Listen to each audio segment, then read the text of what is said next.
parallel forces P and Q act on a rigid body A and B. If Q be changed, நம்ம A ஓட start வந்து if Q be changed to P square by Q so that the line of action of the resultant is same as if would be if the forces were interchanged.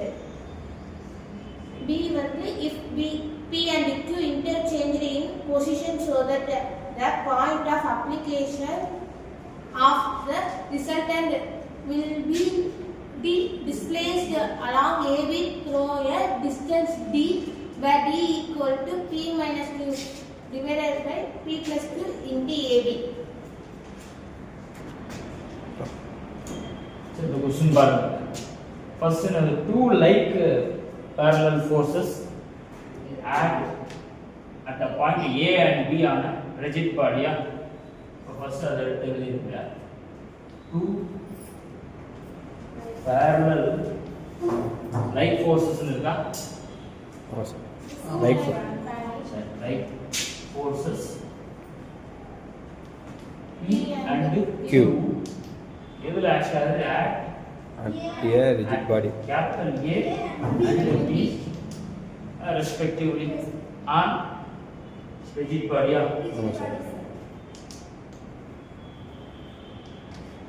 அடுத்து என்ன இருக்கு? A case போயிருச்சு. அதுக்கு முன்னாடி நம்ம என்ன சொல்லுவோம்?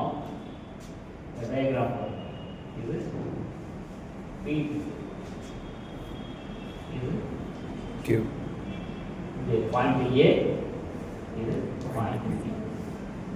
Two parallel forces act ஆகுறப்ப அதோட ரிசல்டன்ட் எங்க ஃபால் ஆகும்னா இந்த AB இருக்கு இல்லையா?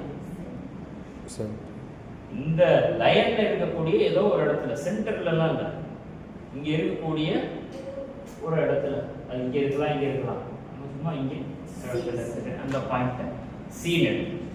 இப்போ இங்க அடுத்த லைன் எழுதணும். Let the resultant of P and Q falls on C. Falls on C னாக்க அந்த இடத்துல இருக்கணும். Now போட்டாங்க சரி. Now the resultant of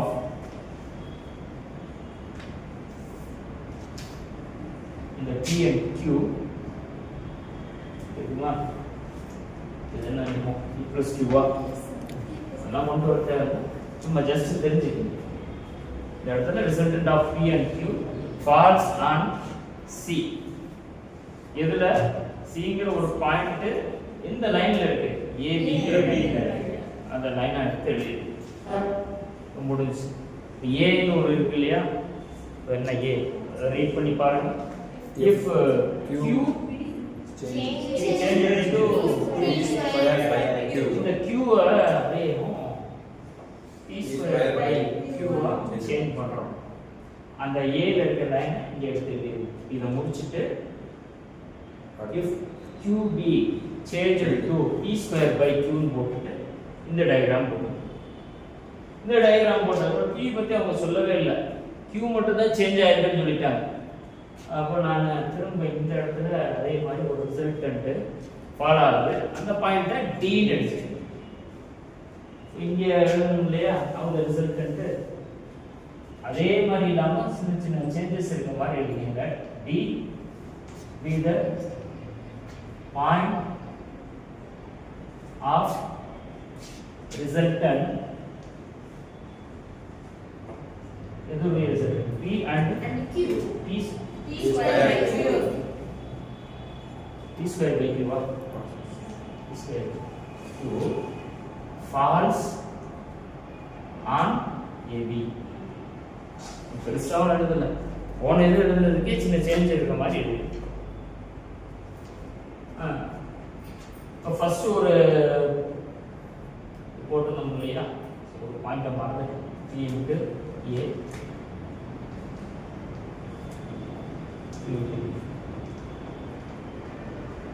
C இந்த இது போட்டிருப்போம். ஃபர்ஸ்ட் இதை எழுதுனதுக்கு அப்புறம் C வந்து ஏங்கிற பாயிண்ட் ஆக்ட் ஆகுது, Q வந்து Bங்கிற பாயிண்ட் ஆக்ட் ஆகுது, C பற்றி சொல்லியிருப்போம். இதுக்கு அடுத்து ஒரு ஈக்குவேஷன் ஃப்ரேம் பண்ணணும், அதை மறந்துட்டேன். இதை எப்படி சொல்லணும்னா P into AC is equal to Q into CB. இதை எழுதி ஈக்குவேஷன் 1 ன்னு வச்சு இந்த லைன் எழுதுறீங்க. C ஐ பத்தி சொல்றோம். C ஐ பத்தி சொல்லி முடிஞ்சதுக்கு அப்புறம் P into AC is equal to Q into CB. P into AC is equal to Q into CB. இதை எடுத்து ஈக்குவேஷன் 1 ன்னு போட்டு இப்போ நம்ம சேஞ்ச் பண்ணிட்டோம். B ஐ பத்தி சொல்லிட்டோம். அதே ப்ரொசீஜர் இதை வச்சு எழுதலாம். P into இதை எழுதுனதுக்கு அப்புறம் P into AD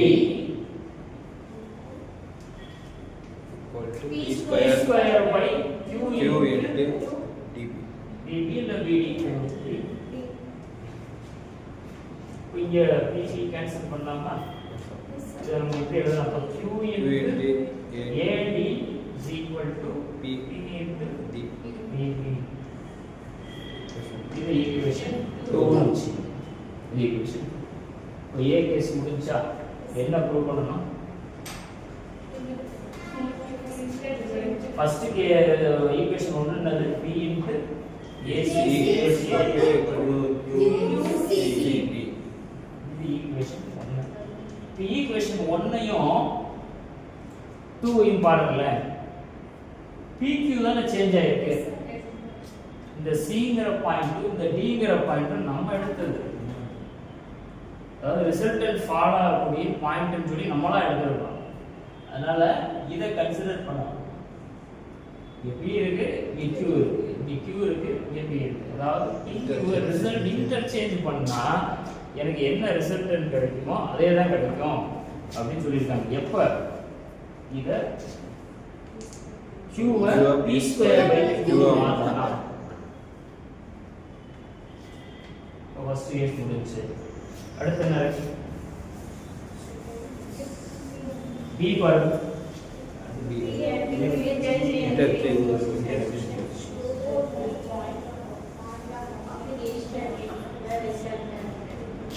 அதாவது PQ-வை இன்டர்சேஞ்சே பண்ணிடுறாங்களா? மூணாவது ஒரு டயக்ராம் போடணும். Q-வா இது பாயிண்ட்ஸ் பத்தி சொல்லல. பாயிண்ட்ஸ் அவையல. நம்ம ஆல்ரெடி Cங்கிற ஒரு பாயிண்ட எடுத்துறோம். அத நான் இங்க எடுத்துக்கிறேன். C D ன்னு ஒரு ரிசல்டன்ட் எடுத்துறோம். சரி, D ன்னு ஒரு பாயிண்ட் இங்க இருக்கு. இந்த C to DQ உள்ள டிஸ்டன்ஸ் தான் D நான் கன்சிடர் பண்ண போறோம். இங்க பாருங்க, ரீட் பண்ணி பார்த்தீங்கன்னா உங்களுக்கு தெரியும். அதுல ஸ்மால் லெட்டர் D அப்படிங்கிற ஒரு வேர்ட் ஒரு லெட்டர் இருக்கு. அது என்னன்னா நான் take CD is equal to D. CD is equal to D. இப்போ D is equal to என்ன ப்ரூவ் பண்ணனும்? P minus Q by P plus Q into AD. இப்போ எனக்கு ஈக்குவேஷன் 1 இருக்கு, ஈக்குவேஷன் 2 இருக்கு. இந்த ஈக்குவேஷன் 2ல வந்து D இன்வால்வ் ஆயிருக்கு. அதாவது ஈக்குவேஷன் 2 என்னன்னா Q into AD இருக்கு. நடுவுல Cங்கிற பாயிண்ட் இருக்கிறதுனால இத ரெண்டா பிரிக்க போறேன். எப்படின்னா 2 Q into AC plus CD. அதே மாதிரி right hand side of equation 2 பாருங்க. DD இருக்கா? இத எப்படி பிரிக்கலாம்? D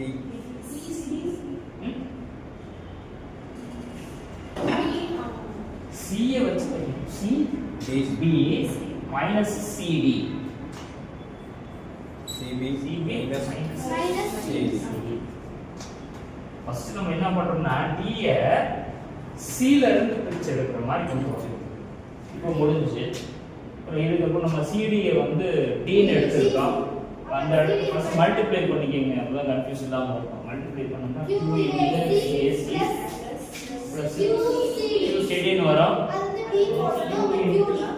D here PCB minus PQ D அடுத்து என்ன சொன்னீங்க? D தான் இந்த சைடு லெஃப்ட் ஹேண்ட் சைடு கொண்டு வரேன். P plus QD plus QD ன்னு வரும். இங்க PCB CCB minus QAC.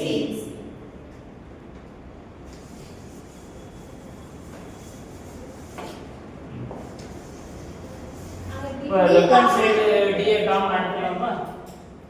இப்போ என்ன வரும்? P plus Q into D. D. Right hand side PCB ன்னு இருக்கு. PCB.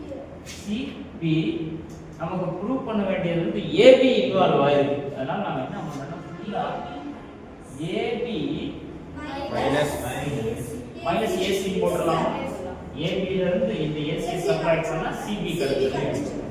So AB AB minus C. AC. AB minus AC. அடுத்து minus Q. into AC எப்படி எழுதலாம்? அப்ப AB. AB AB minus AB minus CB. BC minus CB. ABC minus CB. PC. Equation 1 ல எப்படி எழுதிருப்போம்? Equation 1 னா P into AC is equal to QCB. CB ஆ இதுதான் equation 1. இப்போ இங்க வந்து P multiply. இந்த B மல்டிப்ளை பண்ணுவோம். P into AB மாறிடும். மைனஸ் P into AC இங்க plus QUCB. Q into CB is equal to P into P AC. AC. Cancel. இப்போ ரெண்டுலையுமே AB common A minus Q AB. Right hand side left hand side C plus Q ஆ into D. இருக்கும். So D is equal to P minus Q by Plus Plus Q into AB. இதுதான் கொடுக்கணும். Answer